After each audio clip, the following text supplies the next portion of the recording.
Good morning, students. Today we will start the chapter number 6 in major landforms of the earth in geography. ठीक है, तो you must have seen some of the landforms features as shown in the figure 6.1 below.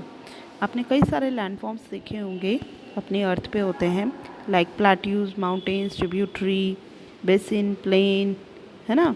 तो इस तरह से आपने कई सारे landforms होते हैं अपनी अर्थ पे, वो आपने देखे होंगे.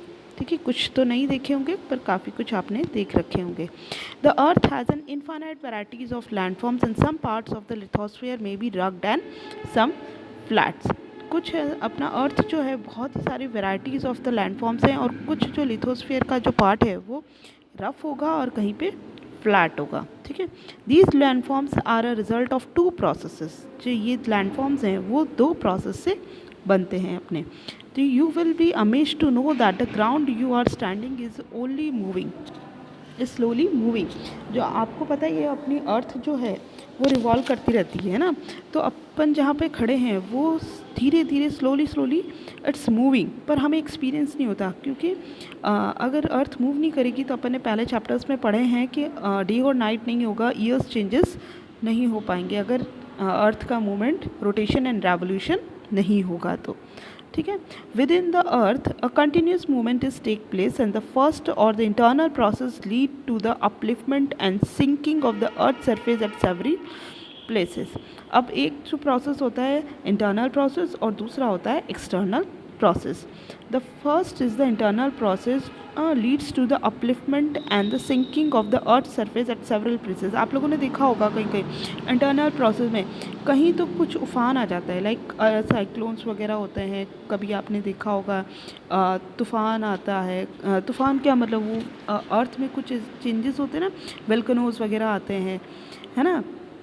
तो जिससे क्या होता है इंटरनल कुछ प्रोसेस होता है, कुछ केमिकल रिएक्शंस कुछ होते हैं जिसकी वजह से वो जो प्रोसेस होके कहीं से लैंड जो है वो ऊपर हो जाती है और कहीं इंटरनल प्रोसेस ऐसा होता है कि जहाँ पे लैंड में गड्ढे पड़ जाता है, बड़ा बड़ा गड्ढा पड़ जाता है ना.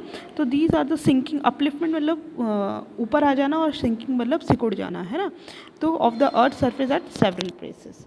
ठीक है, तो इस तरह से अपनी जो अर्थ है वो कई तरह के चेंजेस जो हैं लैंड पे होते हैं. ठीक है, the second is the external process. अब एक्सटर्नल प्रोसेस में क्या होता है, the continuous wearing down the and rebuilding of the land surface. अब कंटिन्यूस जो चेंजेस होते हैं अपने अर्थ पे आपने देखा होगा, एक तो इंटरनल प्रोसेस जो अपन को नहीं दिखता है, अपन को तब पता चलता है जब वो एक्चुअली परफॉर्म होता है. लाइक वेल्कनो होता है तब इंटरनली कुछ प्रोसेस अर्थ के अंदर कुछ केमिकल चेंजेस या कुछ ज़्यादा गर्मी हो जाती है तो वो विस्फोट होता है, होके बाहर आता है और उसके साथ में काफ़ी सारे केमिकल्स भी उसके साथ बाहर आते हैं. ठीक है, तो ये तो हो गया इंटरनल प्रोसेस. अब ऐसे ही एक्सटर्नल प्रोसेस में अपने लैंड्स जो हैं उसका फॉर्म जो है वो चेंज होता रहता है.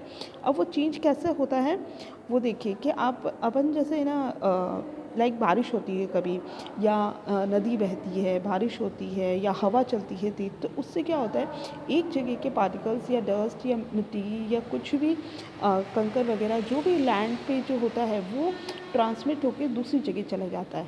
ठीक है, तो इस तरह से क्या होता है कि इसमें अपने जो सरफेस है उसमें चेंजेस आ रहे हैं, तो एक जगह से हट के दूसरी जगह डिपॉजिट हो जाना.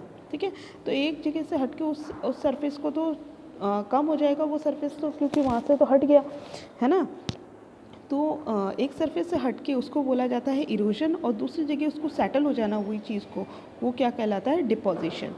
The wearing away of the earth surface is called the erosion and the surface is being lowered by the process of erosion and rebuilt by the process of deposition. ठीक है, तो मतलब जहाँ से कोई चीज़ हटेगी तो वो तो कम हो जाएगी ना लेवल उसका, और दूसरी जगह जहाँ पे सेटल होगा तो उसका लेवल हाई हो जाएगा.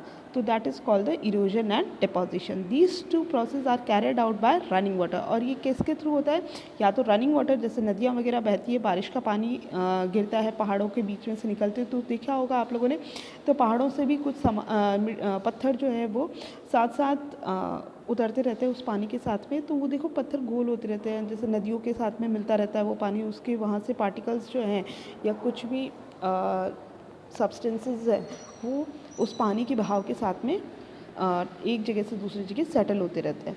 ठीक है, तो मैं इसका मेन जो रीज़न है वो किसकी वजह से होता है, एक तो running water, ice and wind, ठीक है। Broadly we can group different landforms depending on the elevation and slope as, और हम इन लैंडफॉर्म्स को उसके शेप से हम लोग कैटेगराइज करते हैं। जैसे कुछ जो होते हैं स्लोप्स टाइप्स के, उसको माउंटेन्स हैं, प्लेट्यूज हैं, प्लेन्स हैं, है ना। तो इनको अपन उस कैटेगरी पे कैटेगराइज किया हुआ है, ठीक है, landform depending on elevation and slope. Now first is the mountain.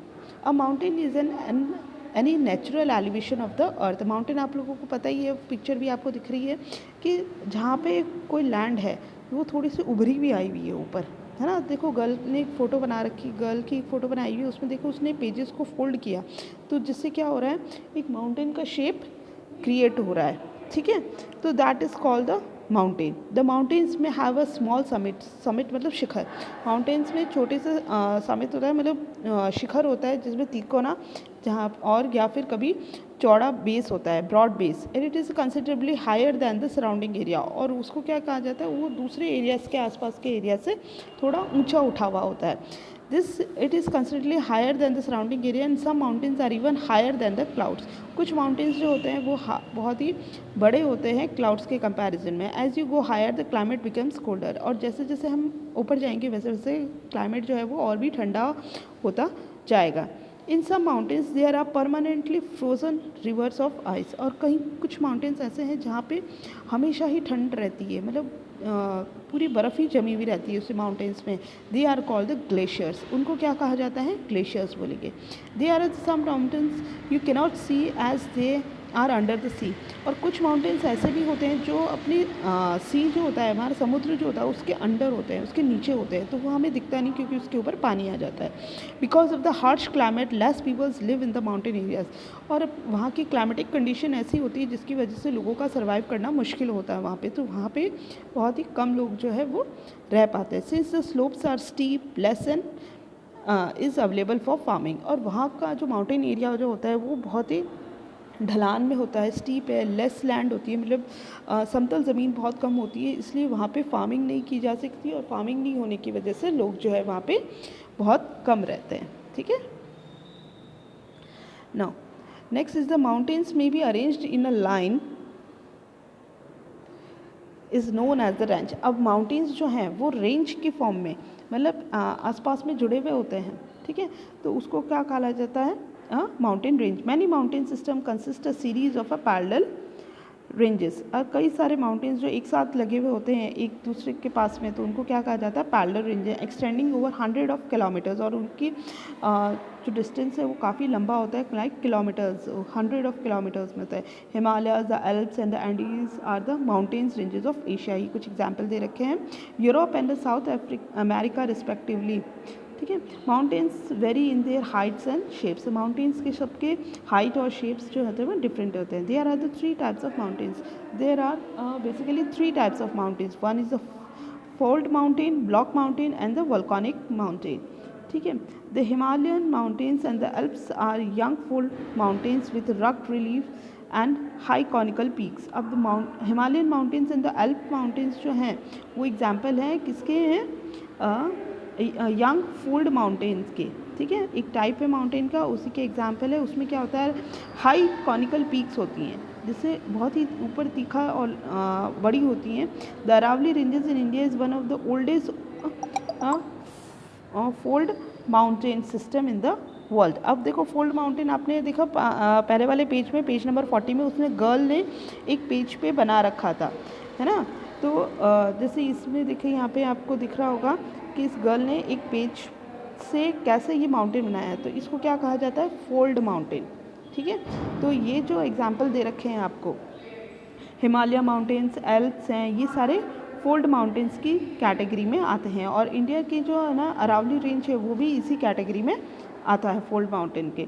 The range has considerably worn down due to the process of erosion, और ये कैसे बने हैं, due to the process of erosion, क्योंकि मैंने आपको बताया था कि there are the 3 forms through which these erosions are perform, like from the running water, ice and the wind. तो इन 3 तरीक़ों से ये इरोजन जो है वो परफॉर्म होता है, और उसी से ही ये हिमालयाज़ रेंज जो है या माउंटेन रेंज जो है वो बनते हैं, ठीक है। The Appalachians in North America and the Ural Mountain in Russia have rounded feature and low elevation. अब Appalachians and the North America में और Ural Mountain रशिया में वो क्या है, राउंडेड फीचर है उनका, मतलब वो गोल है ऊपर से, ठीक है। और उनका एलिवेशन है, मतलब वो जो ऊपर उठे हुए हैं वो कम उठे हुए हैं। And they are very old fold mountain, वो ये सबसे पुराने रहे हैं ना फोल्ड माउंटेन्स। नेक्स्ट आते हैं category block mountains. Block mountains की देखो आपको पास में पिक्चर दे रखी है, ठीक है। Block mountains are created when a large areas are broken and displace vertically. अब ब्लॉक माउंटेन्स जो है वो उसको काट काट के बनाए जाते हैं, मतलब जो अपना माउंटेन्स जो होते हैं उनको कट जाते हैं, मतलब ऊपर से जैसे फ्लैट होते हैं। देखो हॉर्स एंड ग्रैबन, ये दो इसके ब्लॉक्स होते हैं, ठीक है। तो जैसे अपना पहाड़ियों पत्थर को काटते हैं ना, तो उस जो जिस लेवल में कटे हुए होते हैं, ठीक है, तो ऊपर से एकदम फ्लैट होते हैं। देखा आपको पिक्चर में दिख रहा होगा, फ्लैट होते हैं ऊपर से। वैसे तो माउंटेन्स जो होते हैं ऊपर से तीखे होते हैं, बट वो फ्लैट होते हैं ऊपर से, ठीक है।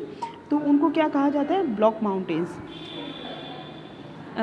created when large areas are broken and displaced vertically. The uplifted block are termed as horst, ठीक है। तो जो ऊपर जो है ब्लॉक बना हुआ होता है उसको क्या बोला जाता है, horst. And lowered block are called the graben. जो छोटे वाले नीचे होता है उसको क्या बोला जाता है, ग्रैबिन। और जो ऊपर उठा हुआ होता है, जो फ्लैट एरिया होता है, that is called the horst. The Rhine valley and the वॉस्गीज mountain in the Europe are example of a such mountain system. अब द राइन वैली और वॉस्गीज माउंटेन जो यूरोप के एक नाम है माउंटेन्स के, वो इसकी के एग्जाम्पल है ब्लॉक माउंटेन के, ठीक है।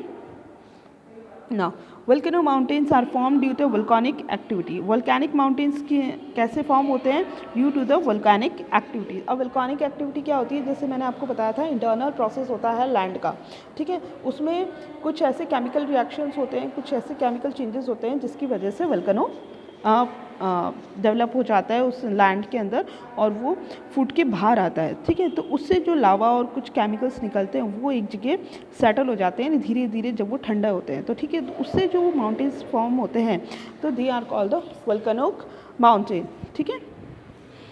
तो mount Kilimanjaro in Africa and mount Fujiyama in Japan are example of such mountains. और ये कुछ एग्जाम्पल्स दे रखे हैं, कुछ माउंटेन्स के नेम दे रखे हैं।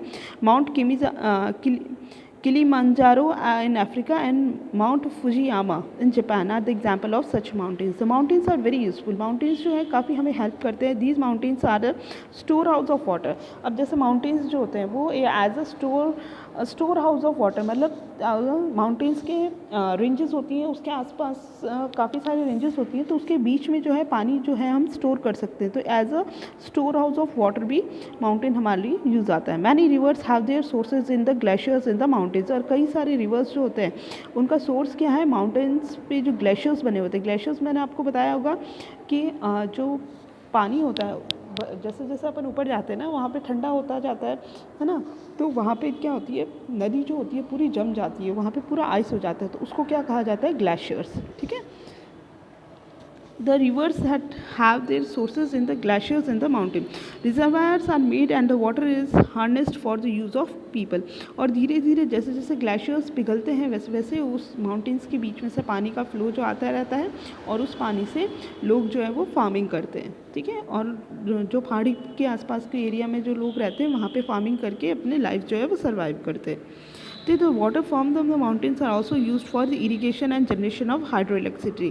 और जैसे जिस बहाव से पानी गिरता है माउंटेन से, तो उससे हाइड्रो इलेक्ट्रिसिटी बिजली जो है वो पैदा की जाती है, ठीक है। The river valley and the terraces are the ideal for cultivation of crops. River valleys जो होती हैं और टेरेसेस जो होते हैं, जैसे फ्लैट एरियाज जो होते हैं जो एकदम ऊपरी है ना, वहाँ पे क्रॉप्स की जो है वो कल्टीवेशन मतलब फार्मिंग की जाती है। The mountains have a rich variety of flora and fauna. Mountains पे कई सारे फ्लोराज एंड फौनाज होता है, मतलब वहाँ पे फल फूल वनस्पतियाँ वगैरह जीव जंतु काफ़ी सारे आपको वैराइटीज़ जो हैं वो वहाँ पे मिल जाती है माउंटेन्स पे। The forest provide food fodder shelter and other products.